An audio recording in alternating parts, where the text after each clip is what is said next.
Pourquoi Dieu semble silencieux par rapport à tout ce qui se passe dans le monde? Est-ce que cette question vous est déjà passée par l'esprit? C'est-à-dire, vous réfléchissez à l'état du monde, vous savez qu'un Dieu existe, un Dieu qui est puissant, un Dieu qui a toute la capacité de changer les choses, peut-être d'un claquement de doigts, mais qui semble comme ne pas véritablement s'intéresser à tout ce qui se passe, ou qui semble être comme distant par rapport aux choses qui se passent dans le monde. Tout est sans dessus dessous dans le monde. Parfois même, on crie à lui et il semble être silencieux. Voilà une question que beaucoup de personnes se posent et c'est à juste titre. Les gens regardent la situation dans le monde et les gens se disent, certains même finissent par conclure que s'il y a un Dieu, c'est qu'il doit être vraiment un Dieu sadique ou masochiste qui aime voir les gens souffrir. Mais ce n'est pas tout à fait cela. Vous savez ce que peut-être l'Église n'a pas bien enseigné aux gens, c'est de comprendre la responsabilité de l'homme dans la création.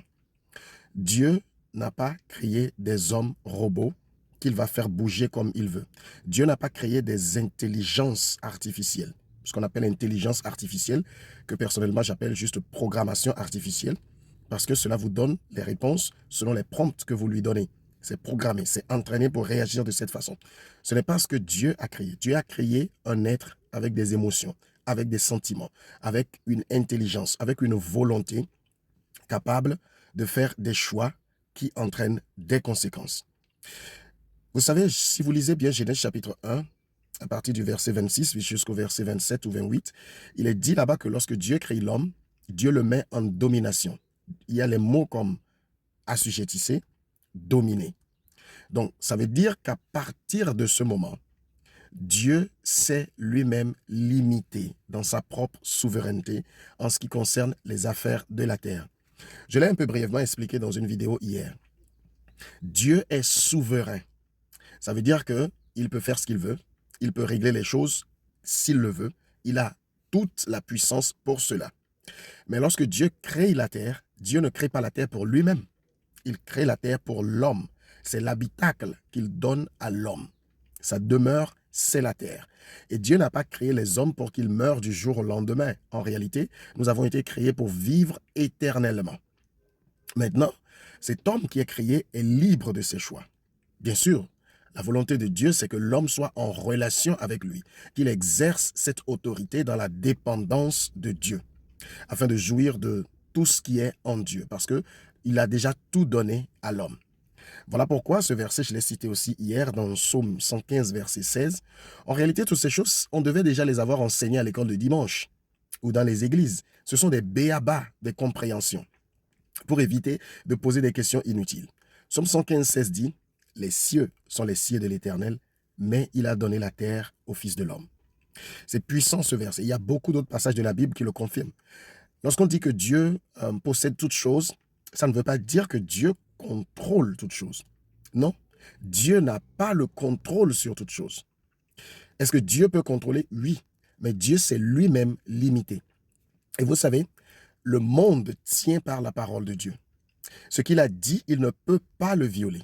La Bible dit quelque part, je pense que c'est dans Nombre, qu'il n'est pas un homme pour mentir, ni fils d'un homme pour se repentir. Il ne peut pas revenir sur sa parole et dire, écoute, j'avais dit ceci, mais on regarde de comment les choses vont, je suis obligé d'intervenir. Dieu n'est pas dans l'interventionnisme.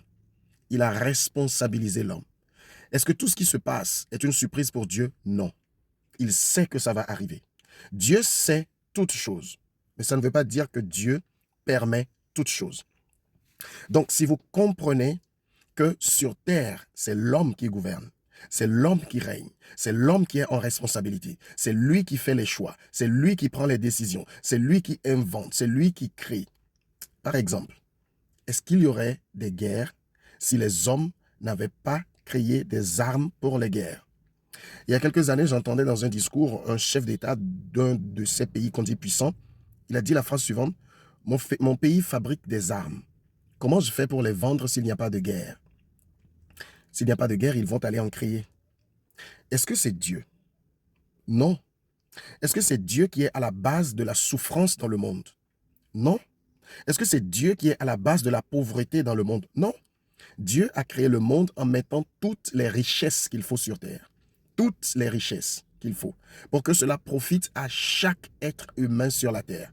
Est-ce que vous savez que si vous ne prenez que les cours d'eau qu'il y a en RDC, toute l'Afrique a accès à l'eau potable sans problème? Mais regardez, ne serait-ce que l'Afrique. Est-ce que c'est Dieu? Non, ce sont les hommes. Parce que certains veulent dominer d'autres. Certains veulent régner au détriment de d'autres. D'autres, pour leur intérêt, sont prêts à écraser d'autres. La pauvreté aujourd'hui n'est pas le fait ni de Dieu, n'est le fait ni de Dieu ni du diable. C'est l'homme qui l'a créé. Parce que une partie veut accaparer toutes les richesses du monde. Vous savez, je lisais il y a quelques mois ou quelques années une phrase, on dit, s'il y a un groupe de singes auquel on donne des bananes et que un seul singe accapare toutes les bananes, on va essayer d'isoler ce singe-là pour étudier pourquoi il se comporte de cette façon-là. Mais parmi les humains, un seul humain peut accaparer toutes les richesses et on va le féliciter. On va trouver qu'il est super intelligent. On va trouver qu'il est super génial sans regarder toutes les personnes qui l'écrasent pour être au sommet du monde. Voilà en réalité tout ce que vous devez comprendre. La responsabilité de l'homme dans tout ce qui se passe. Ce n'est pas Dieu. Certains vont dire, mais Dieu peut arrêter. Non, il ne peut pas violer sa parole. Il a déjà dit, homme domine, assujetti.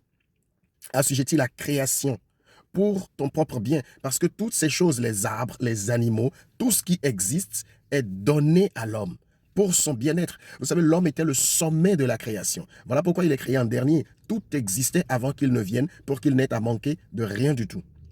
Mais l'homme est devenu un loup pour son ami homme, pour son semblable homme. Il veut le dominer, l'assujettir, l'appauvrir, le tuer pour son intérêt. Pour le développement de certains pays, ils sont prêts à écraser d'autres pays. Nous, Africains, nous savons bien ces choses-là. Pour gouverner, certains sont capables de venir dans le sang. Ce n'est pas Dieu, les amis. Ce n'est pas Dieu qui choisit les dirigeants du monde. Oui, je sais, vous me dites, il est écrit, toute autorité vient de Dieu. Oui, mais on n'a pas dit toute personne en autorité vient de Dieu. C'est le système d'autorité que Dieu a établi. Mais comment les hommes viennent en autorité, ça, c'est des règles humaines qui régissent cela. Bref, je donne ces exemples pour expliquer à quelqu'un. Parce que j'ai vu que ce sont des sujets sur lesquels l'Église devait normalement fixer les gens. Pour que les gens comprennent ce qui se passe. Dieu n'est pas responsable de la misère dans le monde, ni des guerres dans le monde, ni des malheurs dans le monde. Non, ce n'est pas Dieu. N'accusez pas Dieu. L'homme a fait des choix. Je l'ai même dit, il me semble, dans la vidéo précédente, ce n'est pas Dieu qui a créé Satan. Satan est une créature de l'homme. J'expliquerai cela plus tard. Parce que Dieu met un ange au service de l'homme et l'homme a choisi de se soumettre à cet ange-là, créant ainsi l'être maléfique qui existe aujourd'hui. Parce qu'il a pris quelque chose qui était donné à l'homme. Ça aussi, l'Église devait l'expliquer. Mais l'Église ne l'a pas fait. Ou l'Église l'a fait partiellement. Ou du moins, l'Église a raconté des fables sur cela. Bien sûr, on aura le temps de revenir en détail sur toutes ces choses. Mais ne sous-estimez pas la responsabilité de l'homme. Shalom.